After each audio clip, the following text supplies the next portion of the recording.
আজ আবার তোমাদের কাছে চলে এসেছি অন্য একটি ঘটনা নিয়ে। এটি একটি মেয়ের কথা বলবো তোমাদের কাছে। মেয়েটি ছোটোবেলায় শান্তশিষ্টই ছিল, ভালোই ছিল। হঠাৎ ক্লাস 11-এ ওঠার পর ওর চালচলন একটু বদলে যায়। সেগুলো দেখে মা তাকে বলে, তোমাকে আর লেখাপড়া করতে হবে না, তুমি মাধ্যমিক পাস করেছো, ব্যাস এবার তোমাকে বিয়ে দিয়ে দেবে।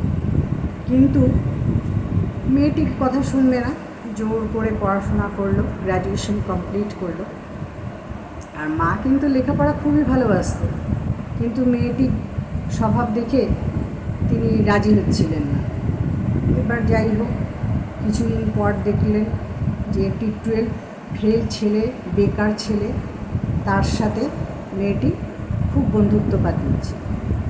এটা দেখে মা তখন ঘটকের মাধ্যমে পাত্রের খোঁজ সন্ধান নিচ্ছিলেন। এবার একজন পাত্রের খোঁজ পেলেন যে সরকারি চাকরি করে, 12 পাস, ভালোই। তখন মা জানালেন যে কালকে তোমাকে পাত্র দেখতে আসবে। মেয়েটি বলল, আমি এই ছেলেকে বিয়ে করব না, আমি নিজে গ্র্যাজুয়েশন কমপ্লিট করেছি আর আমি একটা 12 পাস ছেলেকে বিয়ে করব? এটা হতে পারে না, আমি একজন গ্র্যাজুয়েশন কমপ্লিট করা ছেলেকেই বিয়ে করব, যে গ্র্যাজুয়েট তাকেই করব। তখন মা বললেন, ঠিক আছে, আমি অন্য পাত্র দেখছি। কিন্তু মেয়েটি তখন জানালো যে ওই 12 ফেল বেকার ছেলেটাকেই সে বিয়ে করবে, সে আর অন্য কোথাও বিয়ে করবে। ওই মায়ের আপত্তি থাকা সত্ত্বেও সে বাড়ি থেকে বেরিয়ে গিয়ে ওই ছেলেটিকে বিয়ে করবে বলে মা চিন্তিত হয়ে পড়লেন। তখন বাধ্য হয়ে যেই ডেটে মেয়েটি চলে যাবে সেই ডেটে অন্য মেয়ে জামাইদের তার সাথে পাঠানো হলো। পাঠিয়ে ওইখানে রেজিস্ট্রি অফিসে ওদের রেজিস্ট্রি করে বিয়ে হয়ে গেল।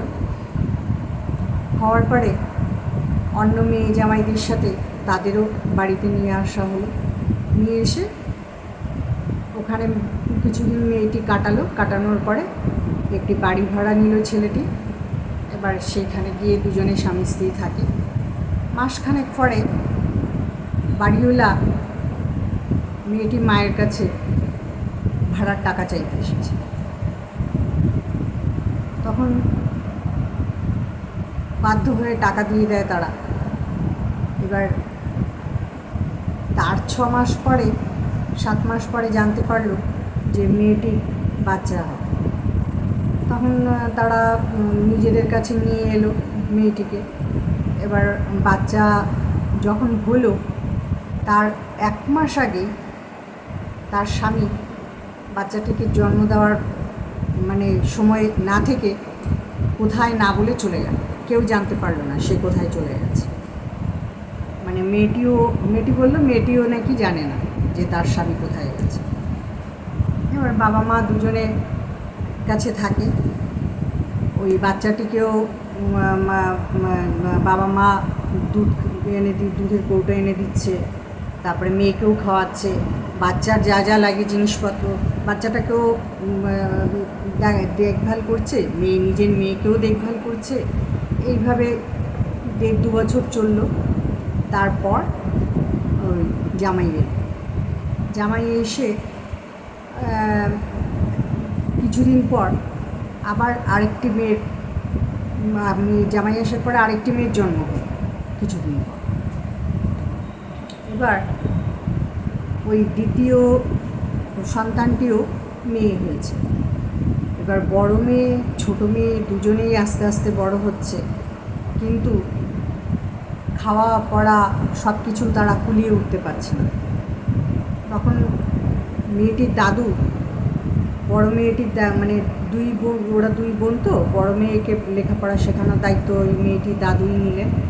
এবার বড় মেয়েটি যে বই দিয়ে পড়াশোনা করে সেই বইটাই আবার ছোট মেয়েটা নিয়ে পুরনো বইগুলো নিয়েই লেখাপড়া করে। আর ব্যাগ, ছাতা, এটসেট্রা যা যা লাগে বড় মেয়েটার পিছনে সেই সব কিছুই দাদু দেয়, টিউশন ফিস সব কিছুই দাদু দেয়। এইভাবে আস্তে আস্তে বড় হলো দুজনেই।